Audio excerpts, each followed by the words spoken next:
I've started. I've started.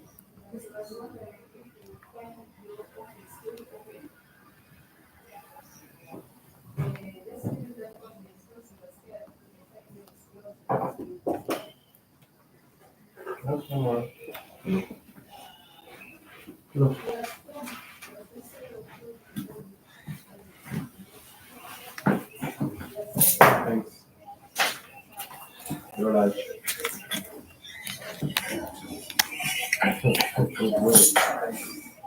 you're back on the moon. You're like,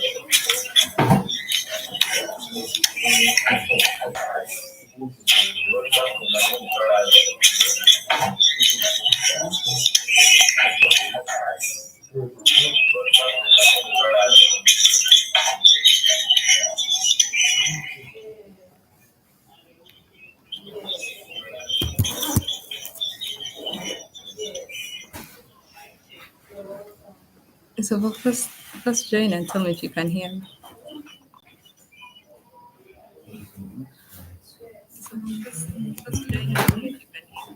Hmm? It's on my status.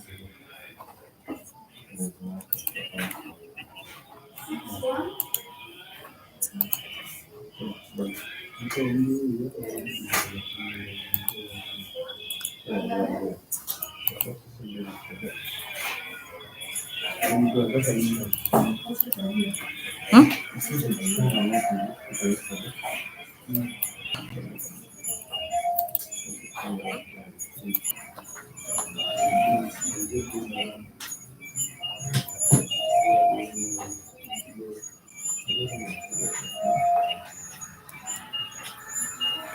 I think they have a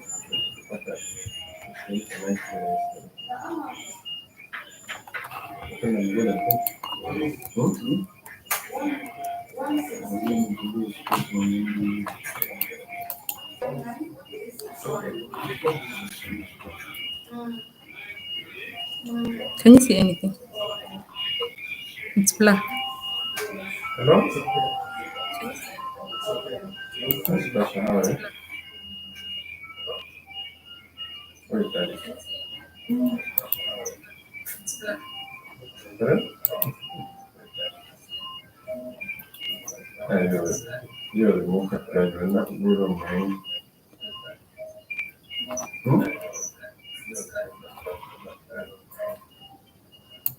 Okay.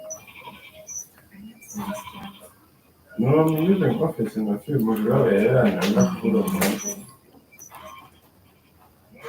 No, man.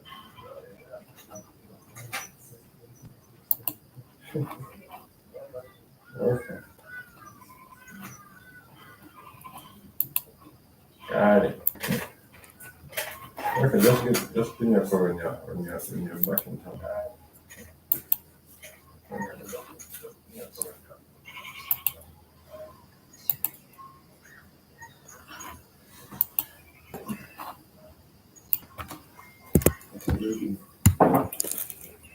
No, he's coming back.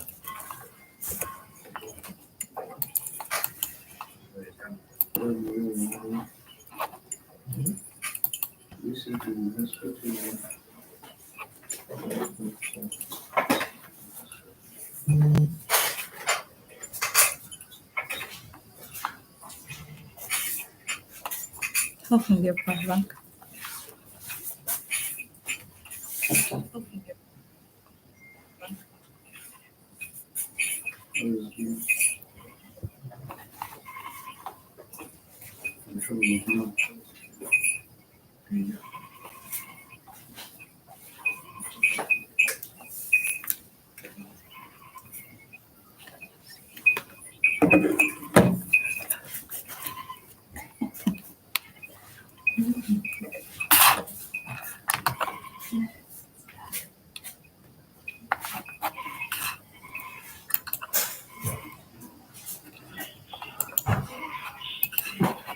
And what is this?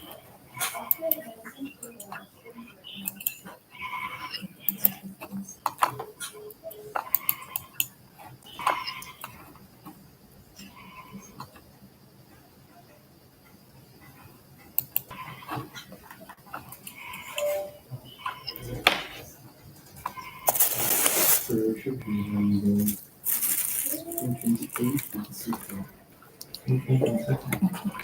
not there.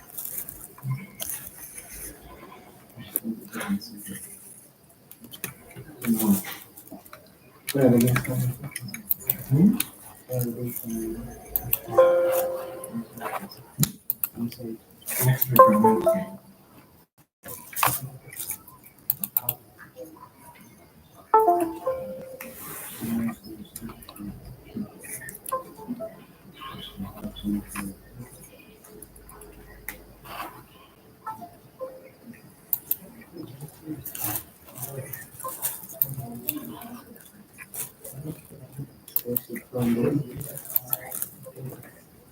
Start immediately.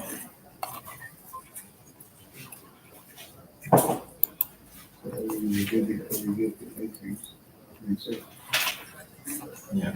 So first side, but that day they have to be removing the thing.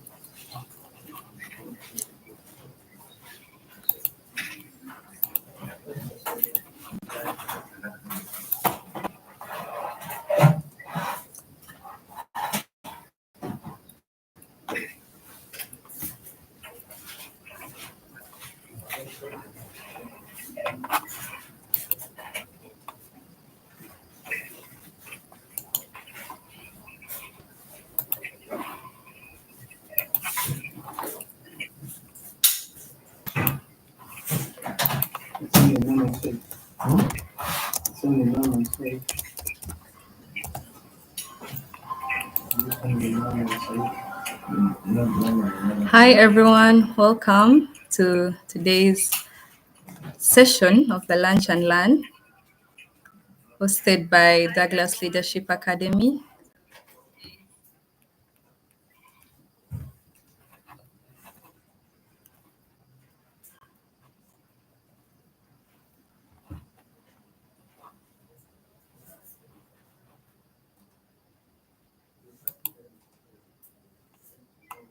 I think we can give some 5 more minutes for some more people to come in.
Okay.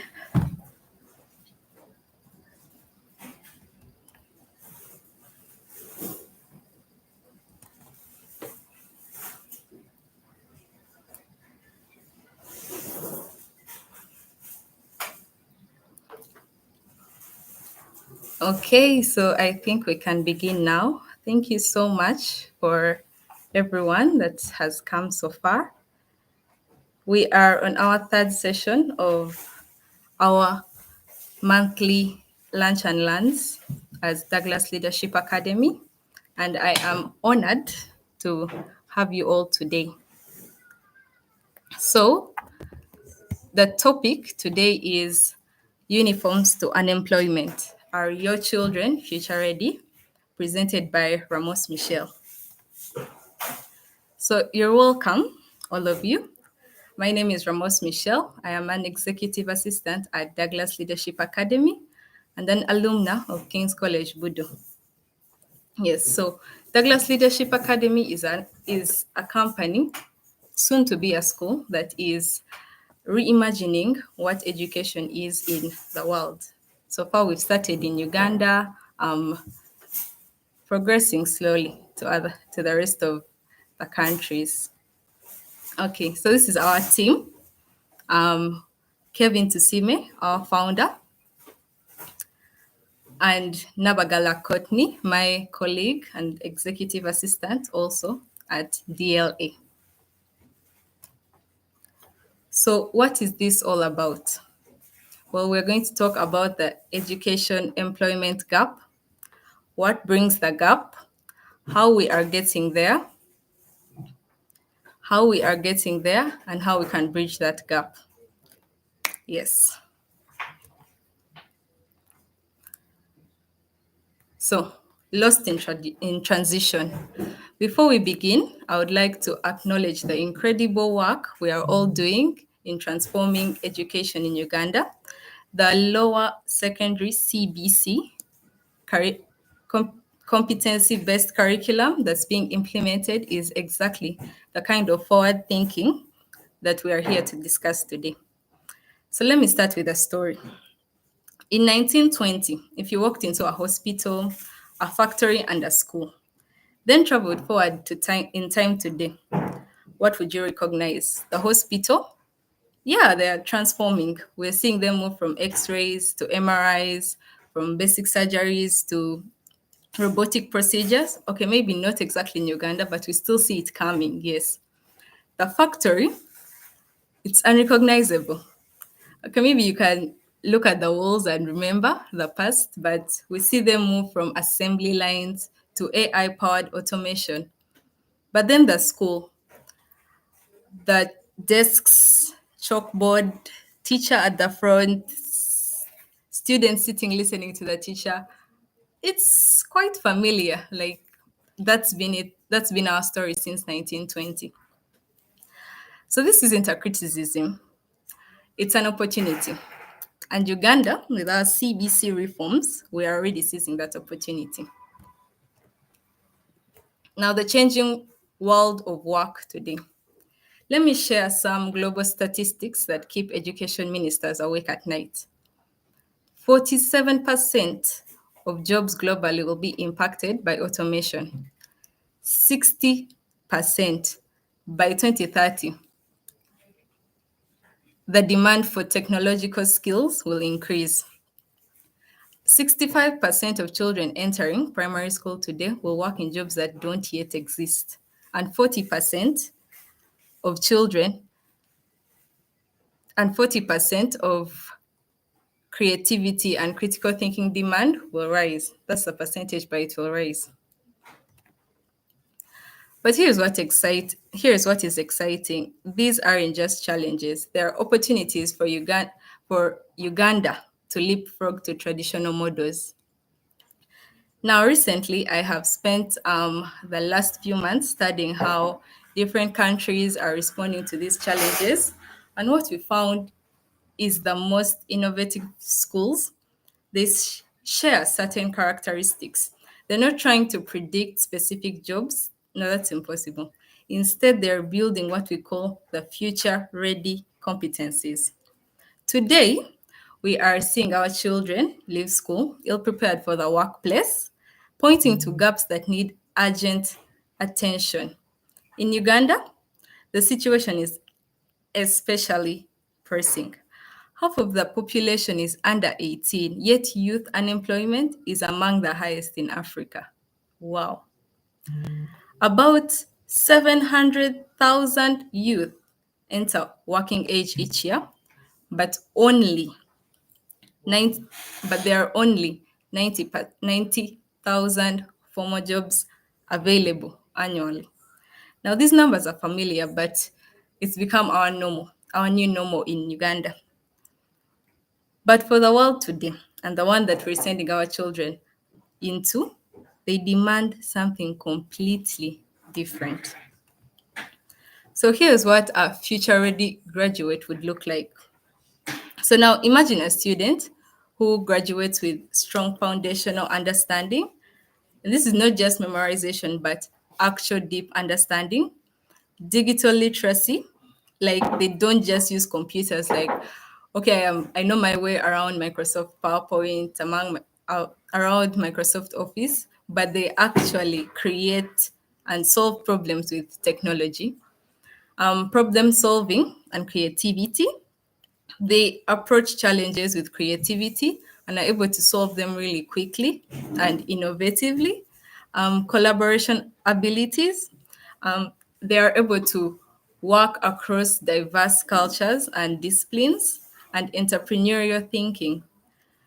These graduates do not just see opportunity, they see opportunities and not just jobs. Now, that is a future ready graduate. This vision is still far from the reality of many learners today. Why? Because while the world has changed, our education systems are still catching up. This gap between school and the real world isn't accidental, it's actually structural. And unless we understand what causes it, we can't close it.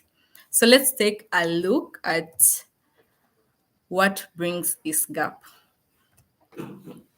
So, number one, theory over practice in curriculum. Our education system has long emphasized theory at the expense of practical skills. This overemphasis on book learning means students excel at memorization with struggle, and these students excel at memorization, but they struggle with hands-on tasks and problem solving. Many students and teachers view education merely as passing exams, and some teachers often just teach only what will be examined. Others that would teach everything, okay, I mean the theory here, they teach everything, but as you go and consult, after not understanding something, they will tell you, don't worry too much, UNEB hardly states this. You say, okay. Or they can tell you, they don't ask how, as long as you know the experiment, you're okay. Now, these cheat codes, as I like to call it, however efficient they are in the moment, when it comes to passing these papers, they are very disadvantageous to the student. That how question that was never answered left out the concept that the learner required to have had to be able to apply what they've been learning at school. So now here's some food for thought. Can your child that finished S4 did all those years of physics and science in primary, and they come home and let's say your flat iron is spoiled, are they able to repair it? Now, these are basic skills that a physics learner by the end of S4 should be able to apply. Now, employers today frequently complain that even degree holders lack real job skills.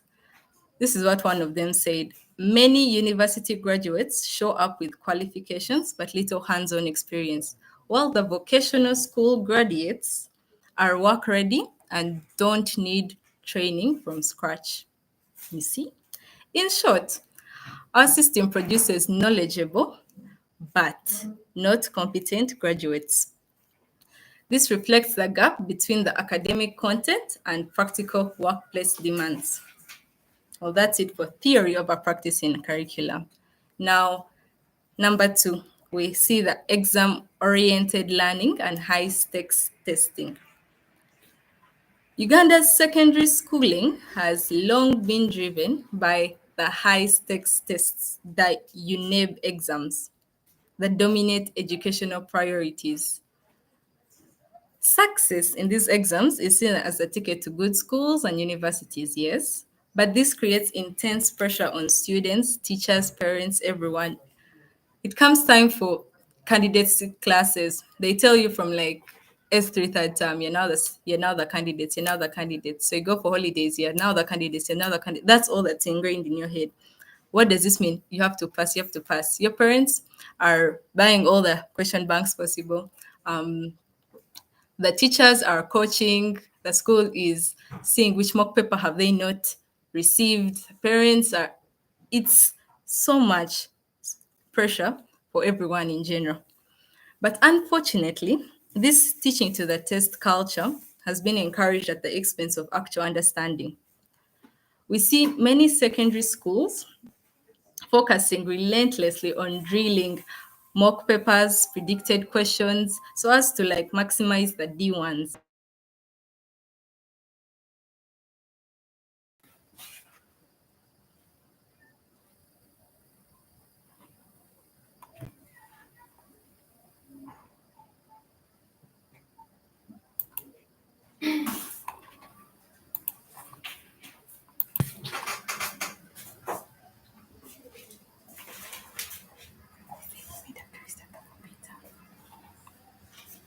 I know. Is it true?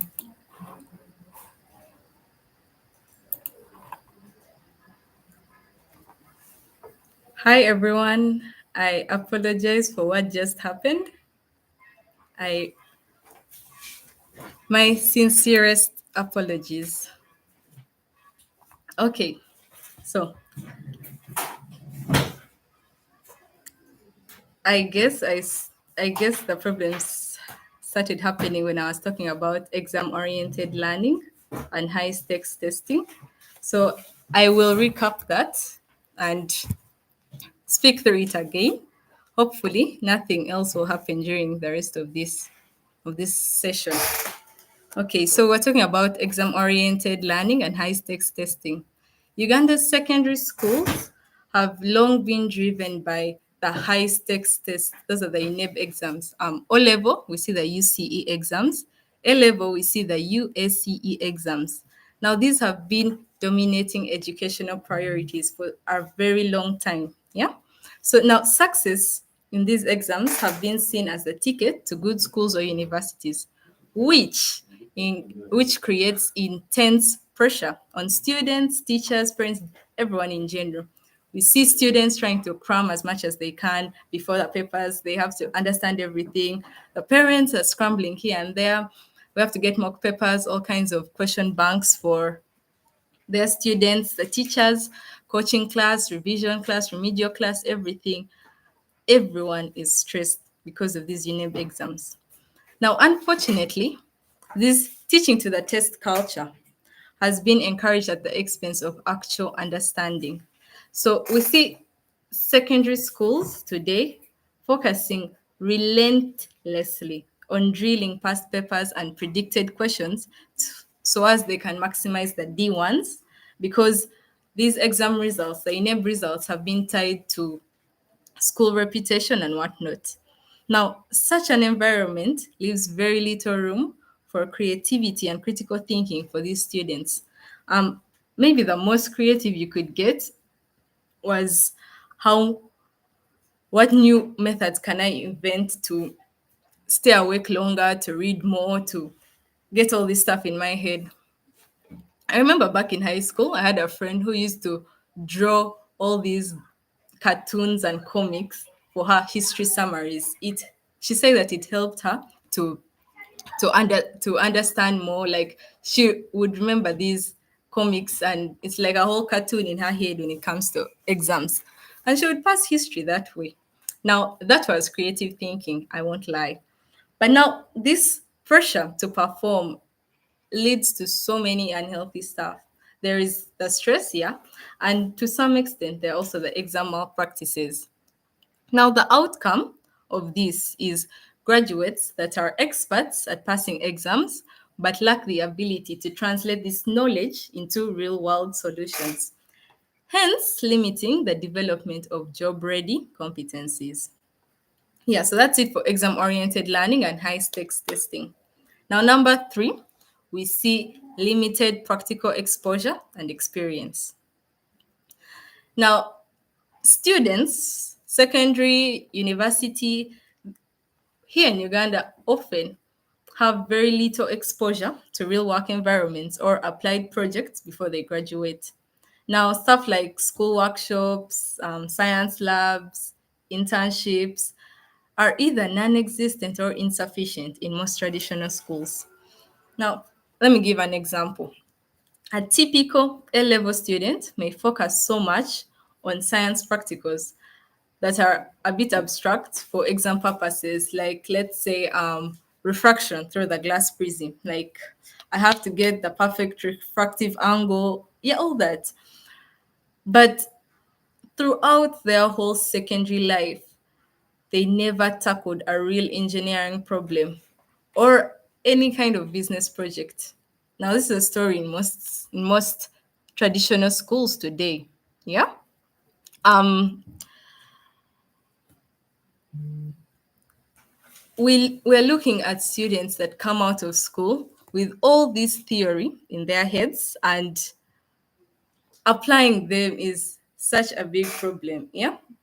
So now in universities, however much there are those mandatory practical sessions that they have, the recess, the mandatory internships, employers still find these inadequate. So, what does this tell us as Uganda? It tells us that our education system was inherited from a colonial model, that's training students for white collar jobs, and it has been slow to update. Yes. Now, there's a certain professor who said, we are still training students to be clerks, teachers, and lawyers when modern Uganda actually needs more metal fabricators, carpenters, and mechanics, among other skilled trades. Now, this mismatch means that graduates remain jobless or underemployed, while trades and technical jobs go unfulfilled due to the lack of skilled candidates. All in all, it's not our youth that lack the talent or ambition. Rather, their training has not given them the practical mastery to meet industry needs. Number four, we have the limited career guidance and visibility. Traditionally, success is being a doctor, success is being a lawyer, success is being an engineer. If you're not one of those, you didn't study and become successful. What does this mean for the students? It means as a student, with all these thoughts ingrained in your head from the get-go, that oh, you'll grow up and become a lawyer, you'll grow up and become a pilot, you'll grow up and become a doctor, a surgeon, like those big words. Yeah. Now, as a student, we grow up having this narrow visibility of career options, and some secondary schools don't even help that at all, with the limited combinations that people can have at school. In A level, you either do arts or sciences. You don't mix them. No, that's how it is. That's tradition. Yeah. Now, as a result, we're seeing many youth that leave school, but they never learned about the diverse vocational, technical, and or entrepreneurial pathways. Okay, maybe of recent, entrepreneurship has also become another successful career. You can say, oh, this is a businessman. Yeah, businessman, businesswoman. But I think that term is thrown around a bit too recklessly. But okay. But these students, we see them holding unrealistic expectations and aim for these scarce office jobs with high salaries, which they could have, but like everyone is on this, like everyone wants to become a doctor. We're seeing BCM classes with more than 120 students. We're seeing physics classes with very many students. And you ask a child, what do you want to be like after this? What do you want to do? And they tell you, oh, I'm doing this for my parents. I'm doing this for what? Now, this lack of career guidance and visibility actually impacts these students negatively. And we are seeing that with all this, there's a very high rate of NEET, NEET, that is not in education, not in employment or training. And 41% of our Ugandan youth are just sitting home and doing nothing with their certificates and degrees. So this is reflecting how the lack of career guidance leaves these students ignorant of their career options and unprepared to navigate life after school. Yeah. Without role models and information, students tend to all chase the same few conventional careers, leaving these other sectors, agriculture, um, mining, they leave them, have forestry, short of talent, and well, for them, they are unemployed. Now, lastly, number five, the equity imperative. This is something we cannot absolutely ignore at all, and it's a global issue. Education transformation, yes, it widens the gap. Yes, it helps everyone, but it widens gaps before it actually narrows them. And we see privileged schools innovate fast, then others get left behind, especially those like in the rural areas and whatnot. But it doesn't have to be this way. Yeah. Some of the most innovative education models that I've seen are in low resource settings. Why? Because constraint breeds creativity. Let that sink in. Now, we see in Brazil's favelas, students learn entrepreneurship by starting actual businesses. Then in rural Indonesia, students are using basic phones to access lessons. In Native American communities, students blend traditional knowledge with modern skills. What does this tell us? It tells us start with what you have, not what you wish you had. Yeah. Okay. So now the transition. The signs Uganda's education is evolving. Yes, we are getting there. Now, despite these challenges, the signs have been seen. Educators, policymakers, they've all seen the need to shift away from this purely theoretical exam driven system towards one that values skills and mastery. However much we are not there yet, we are getting there. The signs, as I mentioned before, the CBC for the lower secondary. Now, in 2020, Uganda rolled out the CBC for O level, which emphasizes skills, application, critical thinking, all this over content. And yes, it's getting us there. Now, the government has been training teachers in learner centered methods, aiming to equip the learners with these essential skills and competencies that are required for the evolving world of work. Now, this CBC is focusing on what students can do rather than what they just know. Yes, its implementation has faced all kinds of problems. There is the limited resources, confusion, and everything. But it marks an important mindset shift. That quality of learning in Uganda is being prioritized over quantity of facts. Yeah. Then the other sign is valuing vocational and technical paths. Today, acceptance that vocational education can lead to respective careers has increased. Now, about 10 years back, vocational schools, I'm talking about YMCA, Nakawa Vocational Institute, all these were dismissed by parents as a refuge for those who have failed to make it to university.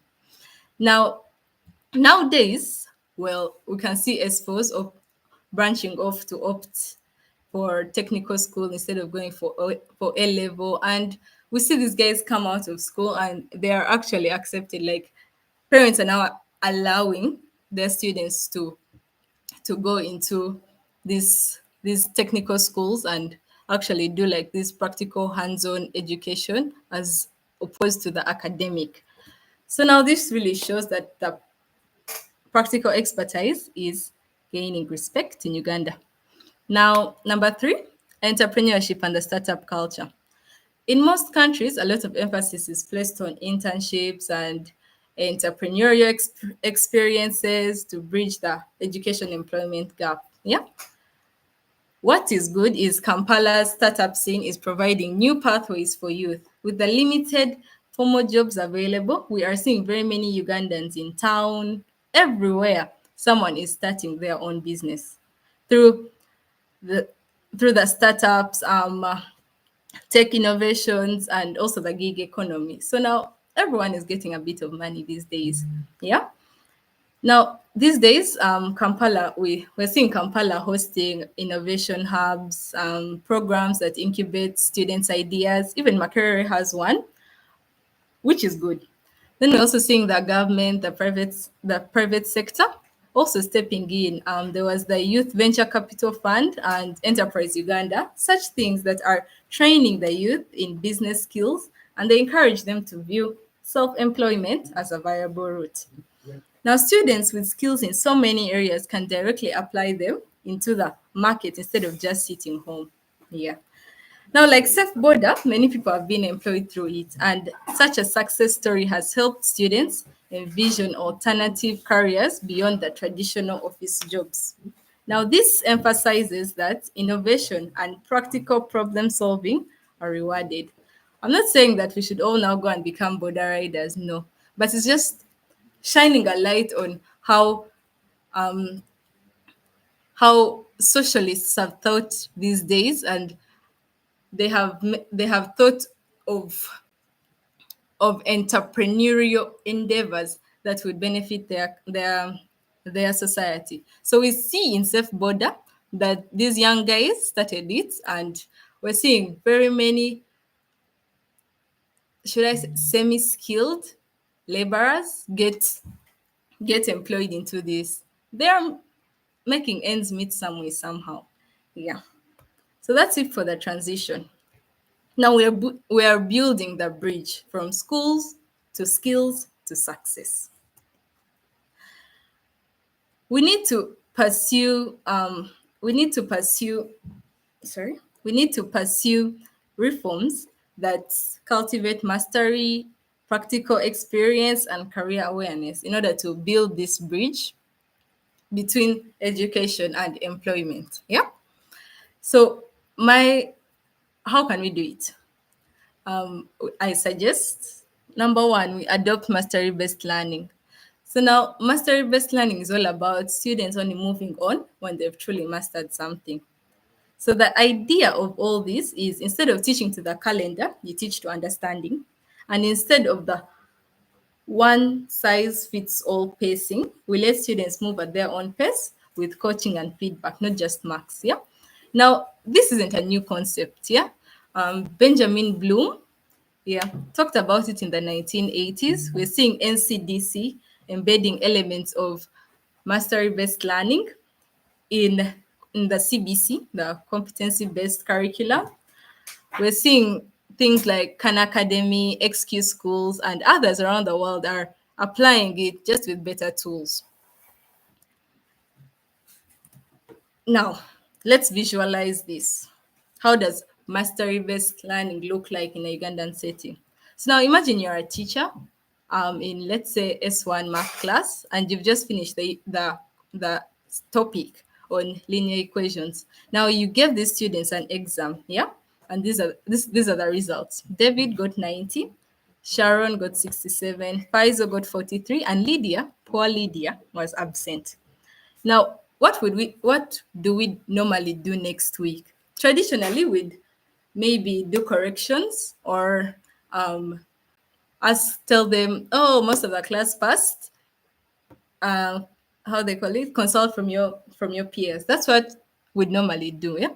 But in mastery-based learning, this is what we would do. We'd say, okay, David, you got the most points, yeah? So you jump ahead to enrichment content or you help your peers.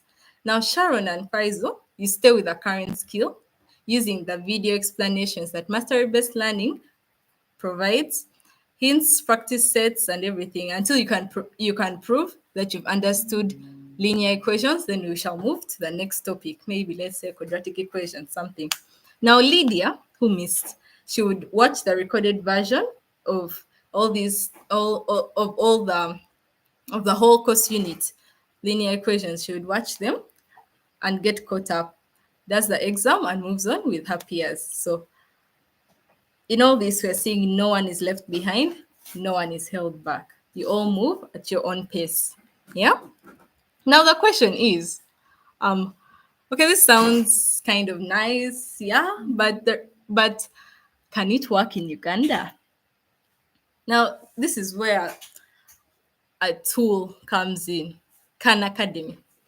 It's a curriculum, yeah, that is free and globally recognized over 190 countries. It's even being used in Uganda for mostly homeschoolers and some international schools to supplement on the international curricula that they have at their schools. Yeah. So now Khan Academy offers interactive lessons that align to math, science, and literacy concepts. It also offers real-time dashboards for teachers, so you're always updated with your students. Translations in Swahili and French. And hopefully, if Uganda is serious, we shall also see Uganda coming in. Yes. And the best part of it all, it's Creative Commons licensed. This means that it's free, editable, and available for Uganda to localize. Yeah. So in mastery-based learning, we're going to think of learning like building a house. Yeah. We are going to think of learning like building a house. Now, in traditional schools, even though the foundation is weak, maybe we like keep on building or something. But in mastery-based learning, we don't move to the next floor until the base is strong. Okay, number 2, we must teach what machines can't do. Now, with the AI revolution that's coming up, we've seen it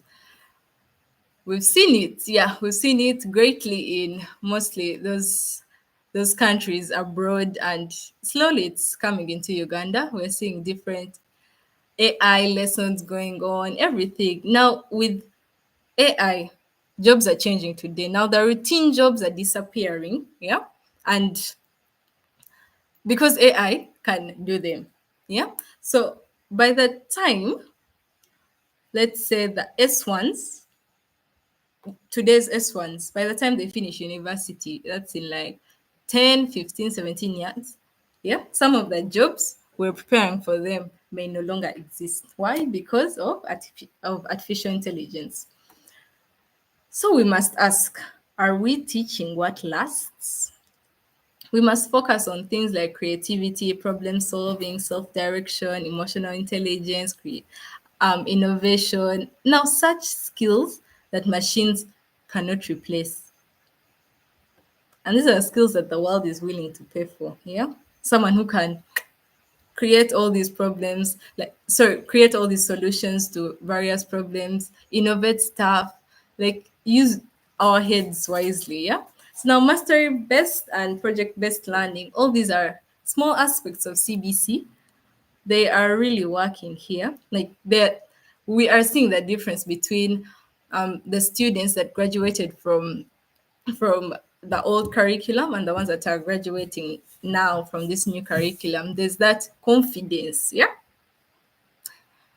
Okay. Now, number 3, strengthen vocational and technical education. Now, vocational and academic excellence should be seen as parallel and equally honorable paths. Yeah. How can we do this? We should remove stigma from vocational training. Now, as I said earlier, we are starting to see these the students who go for who go to vocational institutes come out with like more practical skills, like they are able to do stuff hands-on. Yeah. So now this stigma is going, but we should like completely remove it. Now, the success of Skilling Uganda, it's an initiative that started some time back, shows how investments in TVET pay off. We're seeing now, if by the time Skilling Uganda very very successful in these vocational schools. Now imagine if we could put like something like CBC into these vocational schools, we would be helping these students learn better and everything. Yeah. Then integrating practical skills training into secondary education. Things like coding, tailoring, mechanics as extracurriculars, which would make the students much more versatile. I remember in primary, we used to have this thing called societies. You'd go and learn all these other skills, all these other skills like tailoring, and it was a great foundation as you grew up. Cookery, there's so many things that you could do on a Thursday evening in the society during the society's time, and it was such a really nice thing. Like as you grow up, because you learn these things from a young age and you're able to apply them. Now imagine if we could also do this for the secondary schools, because there are very few these days that actually teach students these vocational and technical bits of life. So yeah, it would be something good. Then there are also public-private partnerships. Yeah, in order to support the vocational institutes, local employers could adopt a vocational school, donate equipment, offer apprenticeship slots, and ultimately, vocational and academic excellence should be seen as equally honorable paths. Now, this is to the educators and maybe the policymakers out there.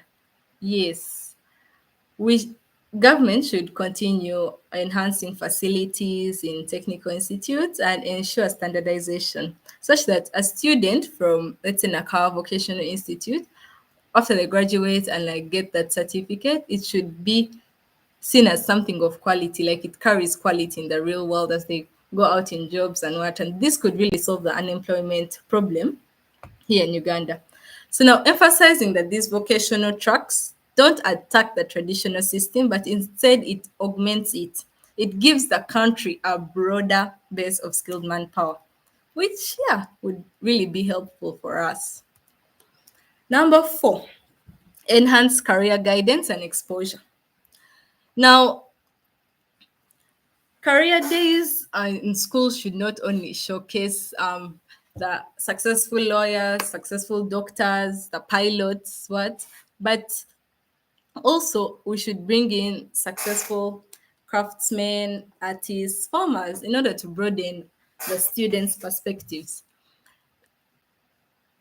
Those are the diverse role models that I put in the slides. We should bring in such diverse role models. Now, like let's say these successful businessmen get these let's say the founders of Safe Border, there's Tubayo, there's so much that these young children could learn from these guys instead of just looking like okay, maybe they are medically gifted, like they'll become a lawyer and excel at it, but what of those who aren't?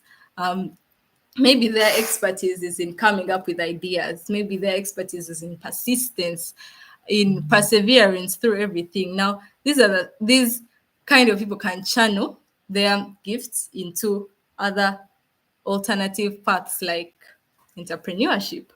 Yeah. Now, career guidance also shouldn't be a last minute thing like, oh, S3s, they're going to choose, no, S2s, they're going to choose subjects for S3, S4s, they're going to choose combinations for A level. We should have career guidance there for them and whatnot. But it should be something that has been explored with these children from an early stage. From S1, you keep on talking to them about all these different things they could do. And this helps a student like visualize like what are my strengths and my weaknesses? What can I go into? What can I not? Where will I thrive best? Such things that would actually help them. Now, with better guidance, youth can align Youth can align their education choices with market opportunities. Like, let's say maybe the booming sectors these days are agriculture, agroforestry, agribusiness, ICT. Yeah, so now they can start saying, oh, I like coding so much, I like computers so much, and thrive at all that. Yeah. Now, students should also be taught and guided through a skills map. What is a skills map? Now, a skills map is like a mental pathway where we like just help these students visualize, like if they want to become a doctor, if they want to go into tech, such things. Now, here's a career pathway example for like digital skills. You say, okay, so you'll start with with the basic digital literacy. You use computer, internet browsing, email. Yeah. Now from there, you can go get a Microsoft Excel certificate. Here it's majorly data organization and basic analytics. You know that you can move on to an entry level data entry job. You earn like 500,000 a month. Yeah. Now this would give like the students proper alignment into what they are going for, and it would help them. Yeah. Yeah, you can see the rest. Junior data analyst role, you would earn 1.2 per month. Now this is your career launching opportunity where you can go big. Yeah, then you can become a project lead or a self-empowered analyst. Here you'll be majorly doing freelance, consulting or management. Now such a thing would help these students map and keep track of all they are doing. Yeah. So that's it for a skills map. Now, number 5, yeah, this is the last one. Foster closer school industry collaboration. Now, bringing education and employment closer requires that what is taught in class is what is needed in the market or is what the industry needs. Now, um, education guys, policymakers, like everyone who sits down should actively seek inputs from like employers and align the curriculum with real industry needs. Like if we are no longer okay, recently we've had this thing of the expired courses. I think that's one way of filtering what is taught in schools and what's actually needed in the real world. So yeah, we are on our way there. Then creating internships and apprenticeships, even like in high schools. Okay, in S6, it's not exactly realistic, but like in S6 vacation, these students should like have a certain path that's clear for them. Like if they're going to do this, they can get some work, some gig stuff at companies that are already booming in these sectors. Yeah. Then their curriculum reviews should be continuous. Now, schools should be able to introduce modules on emerging fields like, let's say, solar panel installation in physics. Then we can also do digital marketing and entrepreneurship, of course, with the guidance of the practitioners in the real world. So this would break the silo between academic and vocational, because Uganda would be able to produce graduates that are job ready and much more innovative. Now, education should should not just be an isolated tower, but instead a collaborative venture with the community and employers. It takes a village to raise a child. Yes. So now let's imagine a high school where the community is the classroom, a high school where there's a clear focus on students. Let's imagine a high school where all students are prepared for college and careers. Now, if we want Uganda's youth to thrive in the future, we must rethink how they learn, what they learn, and how we know that they've learned it. So, in the community where the community is the classroom, here the students master academic knowledge and skills by diving into challenging projects in partnership with local businesses, tech institutions, and non-profits, and they learn by doing it. Then, with in number two, with a clear focus on students, we're seeing students have ownership and responsibility for how they learn, because all the learning would be based on their needs. That's where mastery-based learning stems from, and I feel it's a really good supplement for especially the new curriculum CBC, and it would really help out these kids. So yeah, where all students are prepared for college and careers. Um, Here, students actively explore their personal and career interests early on, and they participate in high quality internships and apprenticeships.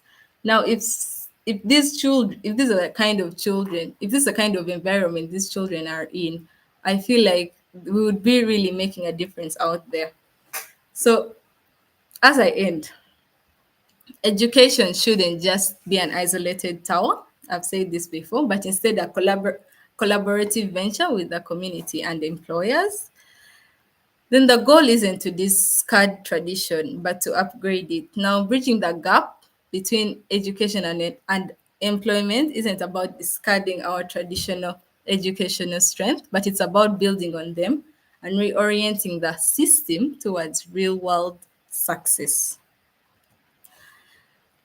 And then we need mastery based, practical, and guided education. So we must move from our one size fits all exam driven model to a more flexible mastery based approach that's more practical, creative, and career aware. So let's prepare doers and not just memorizers in this new world. Now, for everyone out there, if you're a student, policymaker, educator, teacher, just a parent, it's okay. The message is clear. We all benefit from an education system that produces competent doers and not just knowledgeable test takers. Now, these are some resources that would be helpful, maybe would be helpful to anyone out there. These are some of them are from Khan Academy, others are from Silicon schools. Like how these these countries are these countries are bridging the gap for their students. Now, this reform that I have been talking about is really not meant to attack the past or tradition, but just to honor the aspirations of our students by ensuring that years in school translate into skills in hand. You can go to school, you come out and say, yes, I did this, I studied this. Here are the fruits of my hard work. Now, in doing so, we will be able to unlock the full potential of Uganda's young population, turning academic accomplishments into tangible contributions that drive our economy and society forward. Thank you so much for listening. And once again, I apologize for the blackout that happened. But in case you'd like to continue this conversation with us, you can reach out via our socials, LinkedIn, Instagram, X, and email at kevin at douglasleadershipacademy.org. Thank you so much for listening. Thank you so much for your time. I may have exceeded a bit 8 minutes, but I thank you so much for your patience and for having this having this session with me. Once again, I am Ramos Michelle from Douglas Leadership Academy. Let us reimagine education together. Thank you so much and have a very blessed rest of the day, rest of the week, rest of the month. Yes. Thank you. Bye bye.